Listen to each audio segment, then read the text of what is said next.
So welcome, Nikki. I'm so excited that you're here today with me. Why don't we start with you telling me and our listeners a little bit about your story?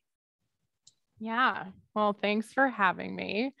A little bit about my story. I grew up as a swimmer. I was a collegiate athlete at Kenyon College, and throughout my 4 years of swimming, learned a lot about myself. I had an amazing coach who really cared about culture and developing people and helping them reach their potential. He actually won 54 NC2A titles in Division Wow. III. So really just great at bringing that out, and sometimes said really tough things to help people, see where they needed to have that own growth. So my swimming career really impacted me as a person and shaped everything and how I viewed the world. And so I went into coaching after collegiate coaching. After that, I started coaching at Johns Hopkins. I also coached at Penn, and then most recently at the University of Michigan. So kind of got to the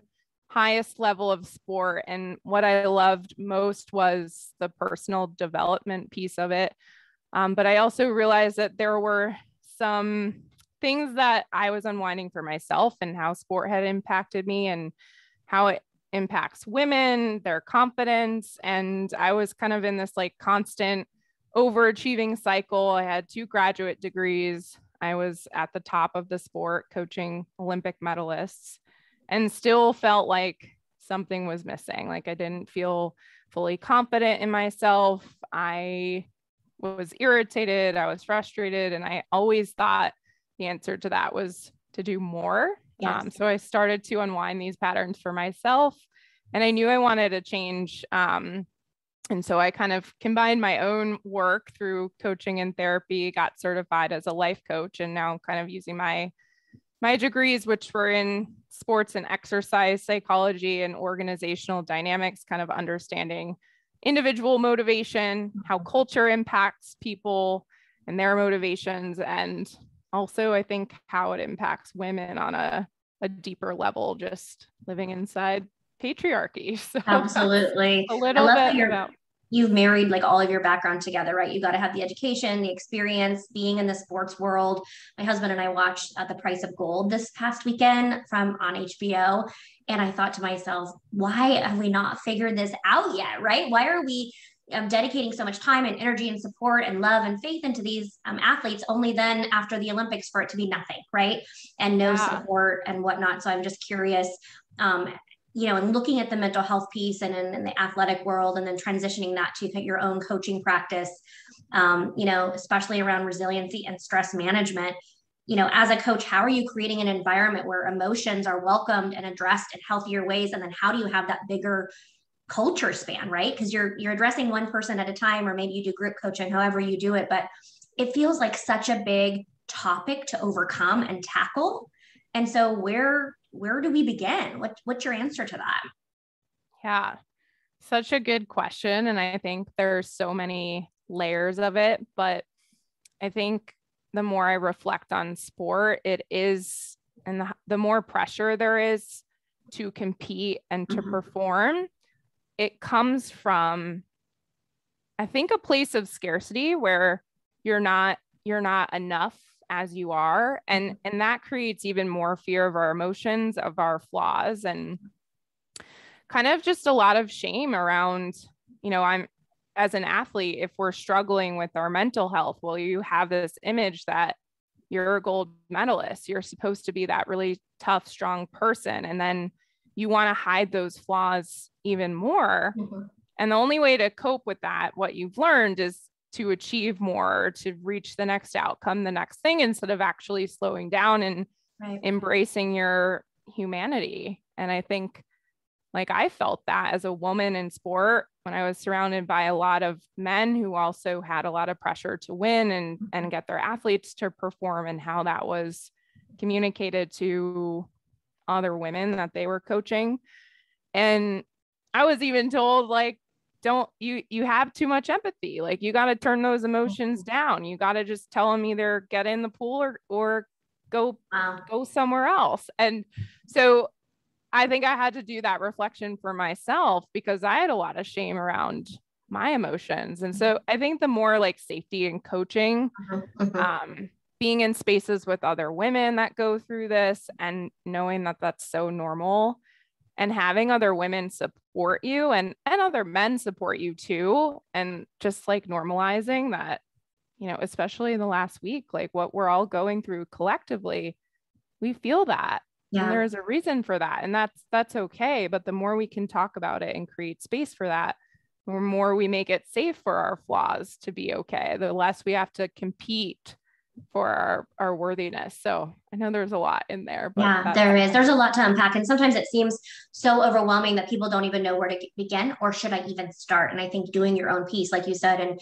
kind of your own world or whatever realm you're in, is being supportive of women, being supportive of other athletes or non-athletes, because it doesn't just happen with athletes, right? People compare themselves all day long.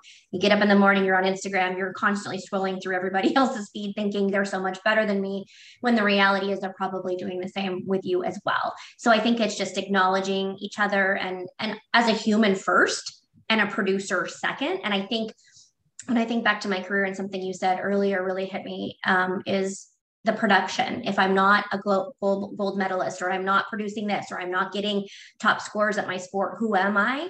And I think a lot of athletes, especially as they retire, when they're off the stage and the race is over, you look yourself in the mirror and you say, who am I and what am I to myself and to other people? What other things do I contribute?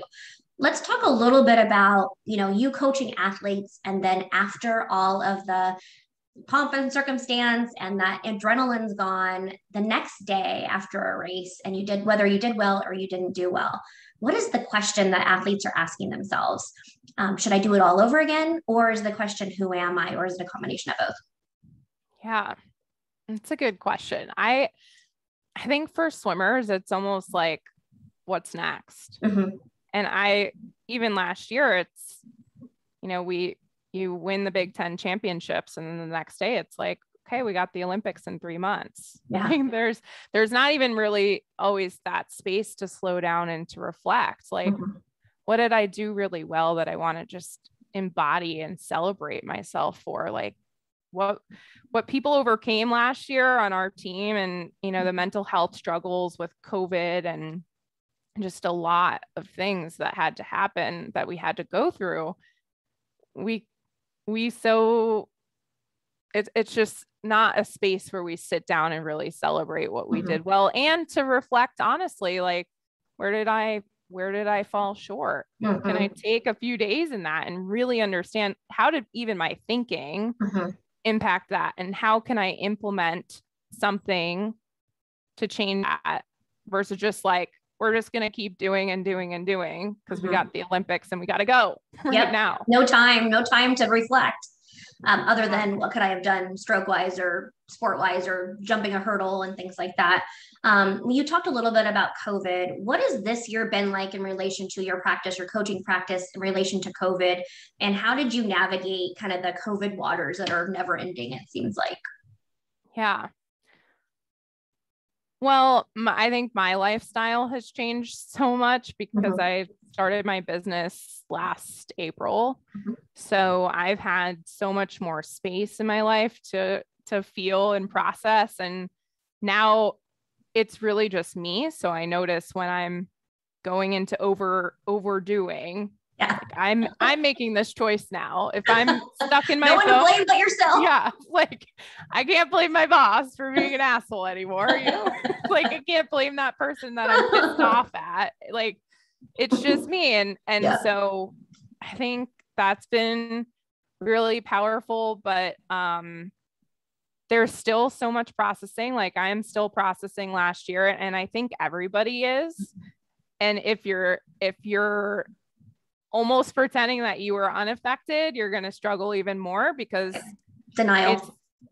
I mean, we went through a pandemic. We went through the Me Too revolution. We went through systematic racism in our country. Now we're going through a potential a war. Like, literally we've been through so much, and people still have not even processed or create space to acknowledge, like, it's so heavy. Yeah. And if we don't really have compassion with ourselves, I think, I get stuck sometimes. And when I'm stuck, it's like, I need to go for a walk. I need to meditate. I need to feel this, because until I feel this, I'm just going to be like hitting my head against a wall. Absolutely.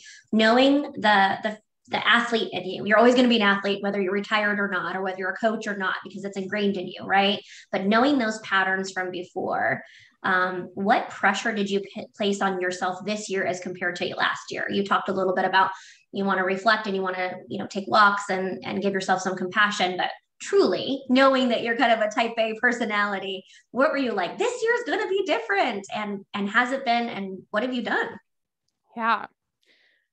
So this year I really just made an intention to feel more and to make room for all of it. And I love that. I think because that allows me to speak my truth more strongly, like the more safety I have in just feeling. And yeah, it's like, it's crazy because I have so many moments where I'm crying and sometimes it's like, I'm grieving the last year, or I'm just feeling the heaviness and letting that be okay. But then I also have these moments where I'm like crying, but I can't believe this is my life and that I get to be alive and human and this is all a part of that. And so, I've never really experienced that before because I've been so used to like, just go all the time. So that's like been a really great, just new development. It's like, I think Feeling my body actually feels safe to feel more. Tell me a little bit about what's kept you up at night. So of course, when you're feeling things, you've got your heart going, your head going, your soul going. What's kind of keeping you up like 3 a.m. when you're laying in bed? What are you thinking about? Yeah, like we're able to have this conversation and I can say this to you and you totally get it. And that's what keeps me up is there's so many people that don't understand this and there's so much unnecessary suffering. Yes. And so it's on the one hand, like having compassion for people that are stuck in those cycles of performing, controlling, achieving, but also like, how do we change this? How do we how do I continue to share this in a way that it resonates with people? And because just, one person doing that work and shifting it, that's how we can really change. Absolutely. And because you've been through it before and I've been through it before, the rock bottom, the crying, I don't know, some days I'm like crying, but some days I'm like, I'm loving life. I'm like, am I bipolar or is that normal? And I think it's normal. Let's go with the normal. But I think when people try to ask me, what do you do? Or how can you help me? Why would I pay for coaching? Or what exactly are you going to do for me? It's hard to describe a state that you're in now versus the optimal state that you could be in, right? Because you have to share and show someone that there's a better opportunity or life for them. And trying to explain that is very challenging, right? So I totally get what you're saying. I think keeping both of us up at night is, that there's tools and tips and tricks and stuff that you have to work through to get to the other side. But if you were to told me that a year and a half ago or 2 years, I'd be like, I'm not going to pay for a coach. I don't need a coach. I have a therapist. Pay for you to feel your feelings. Like, no thanks. I'll just pay you to do more work for me. So it's kind of a challenge. I totally get it. I love that you take walks and I know you have a dog, but what are some other coping mechanisms that you've tried? What you would say to our audience, like, meditation sounds great, but those of us who really have tried to meditate and it doesn't work for us, like, what other things would you say are super helpful in times of just what the hell's going on with the world, right? Yeah. I was always one of those people that I had a hard time meditating because I was like, just always thinking. And so for me, I actually started doing breath work, which has really helped. I think it's more of like a doer's meditation. So you can, just really start focusing on your breath and you'll start to feel it in your body. And that was like, when your hands are tingling and there's energy moving, like, I'm like, oh, wow, this is what it's like to actually be in my body. So that if you're a high achiever and you're like in that overthinking cycle, I think breath work is a great place to start. And I also just have to put things on my calendar. So if it's journaling, I like to journal, I like to read. But I have to make that intentional space for it. Otherwise it's like, it could be the last thing. So I recommend just like, can you create 5 or 10 minutes to journal, like get some of look at your thoughts when you're really stuck in a negative emotion, or something that just feels like you can't get out of it. Just start journaling. Like, what am I thinking right now? How am I judging my feelings? What am I not allowing myself to feel? So, that's also something that I think is helpful. I think getting it down in black and white, and it's almost like for you, like you said, for those doers, like I wrote something down, and what I wrote down, I got it from out of my head and onto the page, and I actually can see it. And I'm like, oh, well, that makes sense because it's actually on the page. It's really a helpful way. Kind of flipping it a little, it's been a dark time for many of us for a long time, but there's also been bright spots during COVID, right? And especially starting a new business as a female entrepreneur, there's a lot of dark spots, but there's a lot of bright spots. What is one bright spot for you this past year? Like when you close your eyes and you think about, God, how far you've come, what would you say? I mean, it makes me emotional, but in 10 months, I've already made more than my salary. And just seeing like how that's impacting other women and the results that they're having is like, if I just come back to that, then everything is okay. You got a big smile on your face. We're like, it's not working. Yeah. But I think when people start out with a business, I mean, just for those listeners on the phone, that's rare. Nikki's a rare bird. Not everybody makes that much money in a year, but when you tap in, it's a true testament to when you tap into what you're really good at. And whether you're religious or not, what you're destined to do and finding connections with people, that is when, the intersection of bliss, talent, mission really aligns, and it brings you those gifts, money's gift, time's gift. And like you said, you're fully living in your body. Isn't it interesting though, how as an athlete, you would think that you're living in your body because your body is the vehicle that's getting you results, medals, wins, whatever. But would you say that you are now more in your body as a coach and living what you're living now versus being an athlete, or can you even compare? Yeah. I mean, I don't even think I had awareness of what that actually meant as an athlete. And in a way, it was constantly like bulldozing through my body. I had a spinal fusion in high school. So I had scoliosis. I wore a back brace, and I've always had a lot of chronic pain and muscle tension from that. And it's really weird. I've started to notice like a lot of my chronic pain, the more that I process my emotions and I'm in my body, is like dissipating. Wow. So, or the edibles that you're taking, either one, just kidding. Yeah, that too. I know you went to Palm Springs recently. So did I. So I'm teasing. She Shatters does not sponsor any brands at all associated with edibles. Just star. Just exactly. Please read below. Just kidding. So I love getting advice from you because you're very candid and you're very natural advice giver. What advice would you give to our listeners regarding resilience? And I know that resilience with a capital R, right? Especially through COVID. Now that we've been through, phase 1, phase 2, I don't even know what phase we're in right now with COVID, but what would you say to our listeners around resiliency? If they don't even, 1, know what resiliency is, or 2, how do you practice resiliency, and what's the best way to become resilient if you don't even know where to begin? Yeah, I think I always come back to the belief that the only way that I'm not going to figure it out is if I stop trying to figure it out.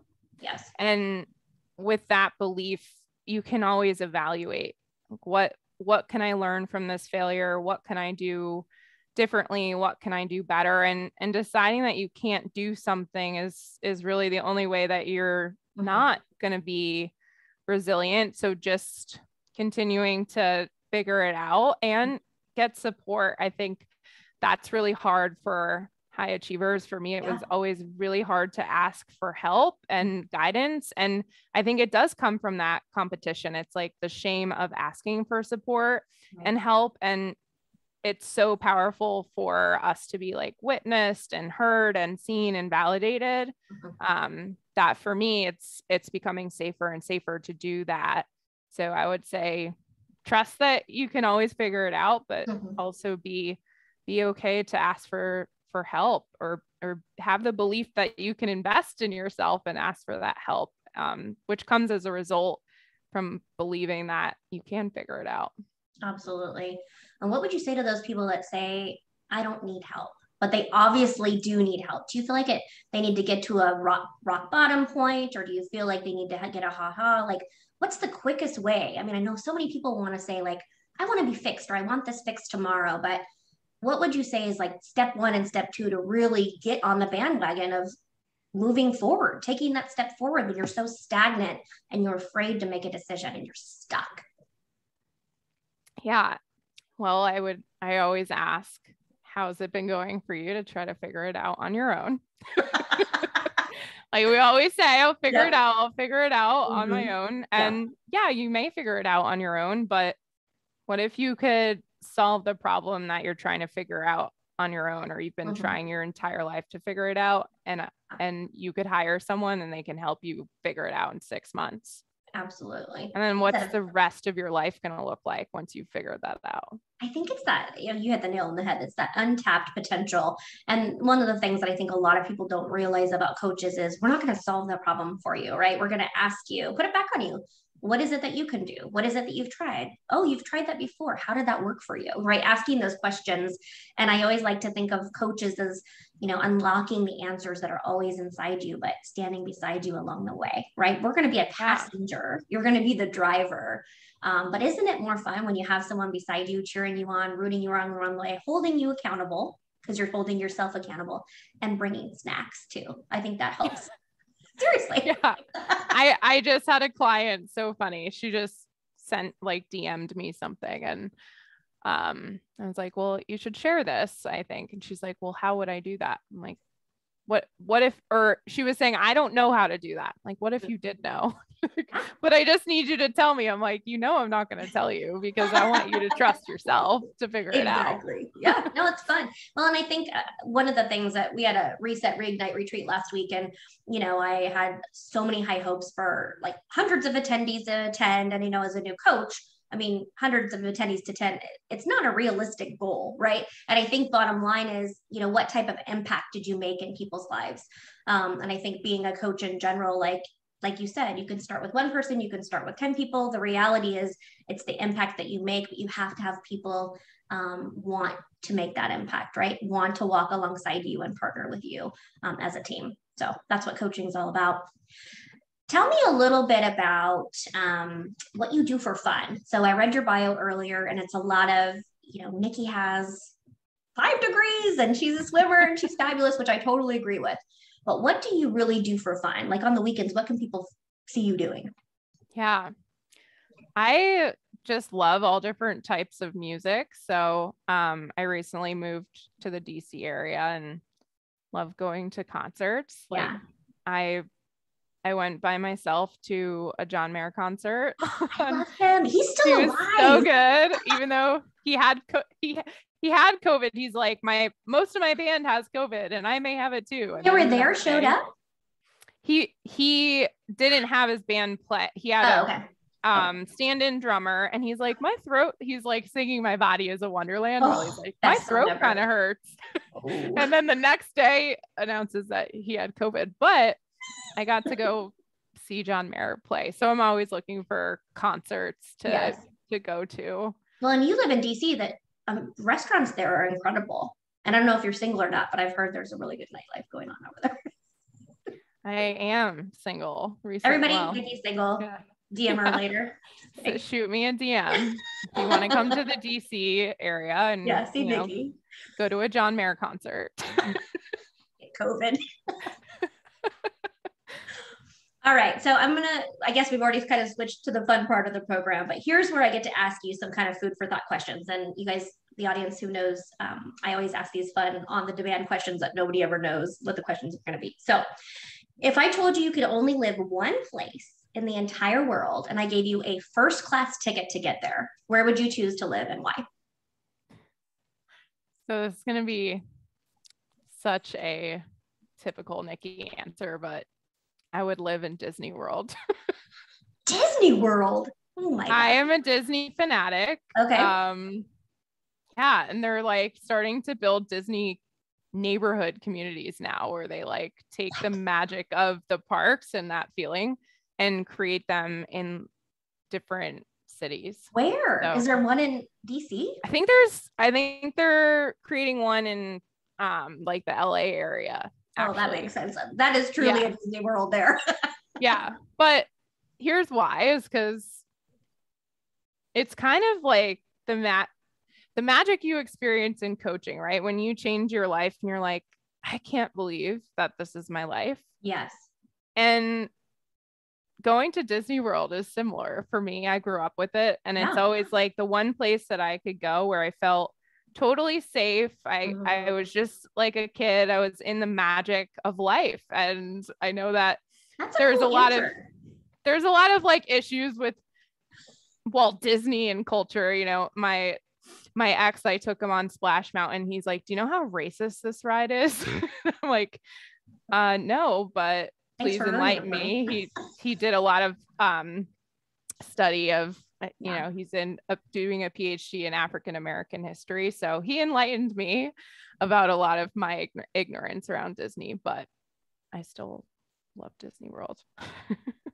Disney World. Okay. Well, that's good to know. I can't wait to tease you now on Instagram about Disney stuff. Okay, here's the second one. What is one thing that you would love to learn to do, but you are scared shitless to try?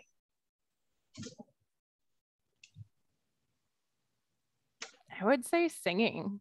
Really? Yeah. Okay. I feel like I have a very good singing voice. And when I really sing, people are like, damn. I'm like, I would never get on a stage and sing in front of people. But you've done it before. Then people have heard you. So it's like where, in your house or like? Yeah, like my parents or in the car or something. I've always been, it's, I guess, the music thing again. I've always been very musical. And I feel like I have a good voice, but I also am like terrified to actually sing in front of people. Well, maybe you could be like a backup singer for John Mayer, maybe next month. Maybe I'll do something with Brittany. She's been really. Ooh, that is good. She needs some help right now, so that'll be perfect. Really, throwing herself out there on Instagram. That is my favorite answer of the season so far, is singing and Disney World. Honestly, I think most people tell me, you know, Bahamas. I think one of my guests said Bali, you know, somewhere international, and you chose the Disney World, which is the best. Yeah, I seriously ask anyone that I start dating, I'm like, how do you feel about bringing a family to Disney World if we were together? That's actually a really good question, because a lot of people are anti-Disneyland and Disney World. Yeah. So, I mean, that's like a number one dating question, right? I'm like, don't save for an engagement ring. You got to get ready for our Disney vacation. Buy me a ticket to the park. Oh, I love it. Well, my friend, we're wrapping up. I know it went really, really, really quickly today, especially when we're talking about edibles and Disney World. So thank you so much, Nikki, for the conversation. The work that you're doing day in and day out every day to create environments where emotions are welcome and addressed in healthy ways is so crucial to building a resilient world. So thank you so much for joining me today and for sharing your journey with us. Yeah, thank you. It's fun to be back and chatting with you and sharing your energy. So thanks for having me. Never a dull moment here at She Shatters on the SheBurns podcast. Have a good day. You too. Bye.